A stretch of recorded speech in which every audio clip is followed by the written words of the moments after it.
I think when you're at a place where you're so upset and you're kind of out of control with a lot of things, it's an easy step to turn to food.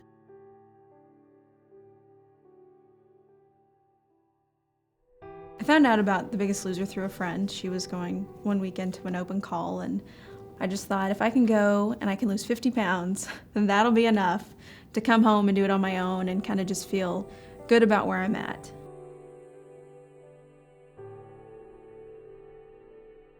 Growing up, I had what I felt was a typical Christian home, two very loving parents, and by all accounts, we were, a very happy and happy-go-lucky family. When I was 18, I received a phone call from my mom. I was at work, and she told me that she was going to be leaving my dad.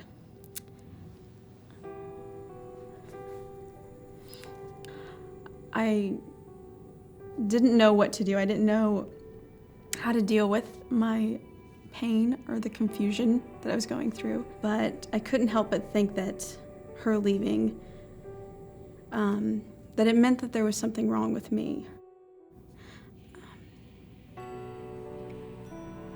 I chose then to internalize all my pain, and I then told my mom that because of her decision, I was going to have to love her from a distance, and that I wasn't going to speak to her anymore.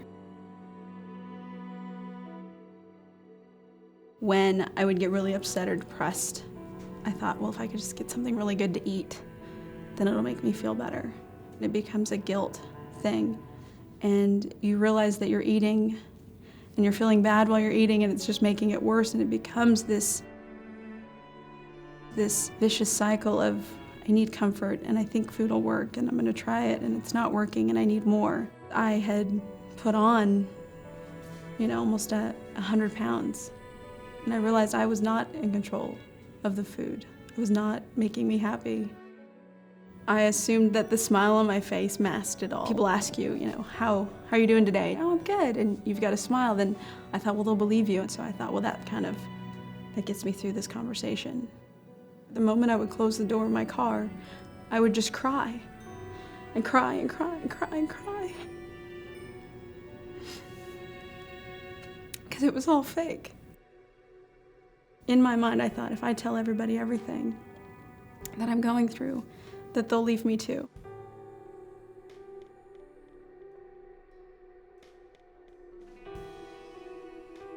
I received a phone call from The Biggest Loser. The show's ultimate goal is to ultimately be the biggest loser. Whoever loses the most percentage of weight would, at the end, win $250,000. I talked to my dad, and he made the suggestion that I call and ask my mom if she'd like to do the show with me. I really felt like God was saying, I'm gonna give you an opportunity, to start over and change from the inside out, and this could be the option if you're willing to do it.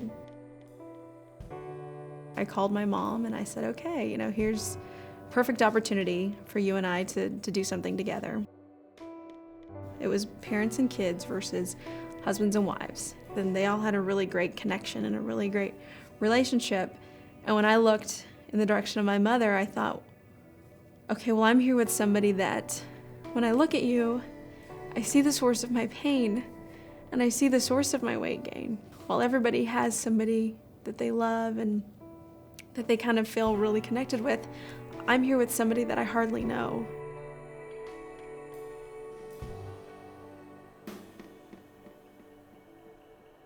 We were in a challenge in a huge water tank, and whoever holds on the longest while the water drains will win.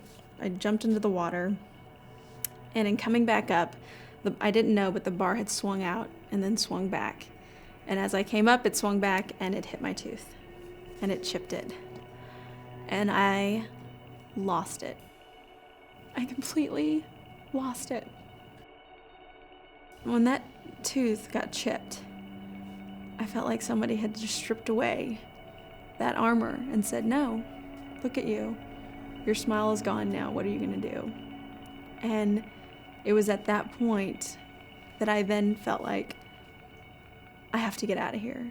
This is too much. I, am physically in pain. I'm emotionally in pain. I'm here with the one person who causes me pain. And now you've chipped my tooth. That's it. I can't do it anymore. And I remember just telling God, what do you want me to do? What do you want me to do? I can't do this anymore.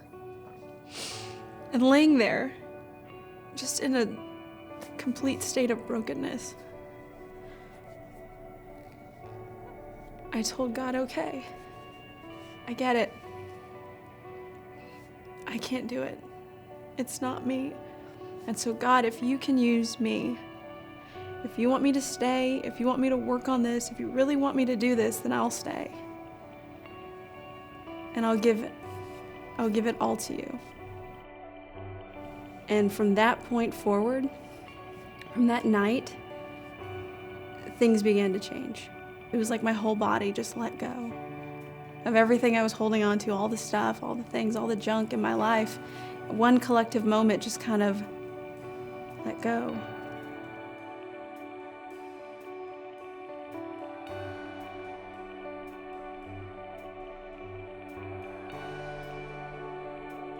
When I showed back up at that finale, I was a changed person. I really truly began to walk in love and forgiveness towards my mom. The scale ultimately wasn't going to define me, that my weight wouldn't define me, the smile on my face wasn't defining me, but that God all along was defining me.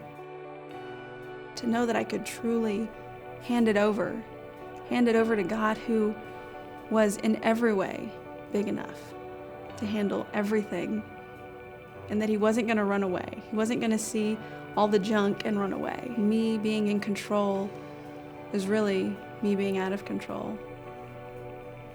And so I have Christ first, because I know that in him is really my full life. I'm Michelle Aguilar, and I am second.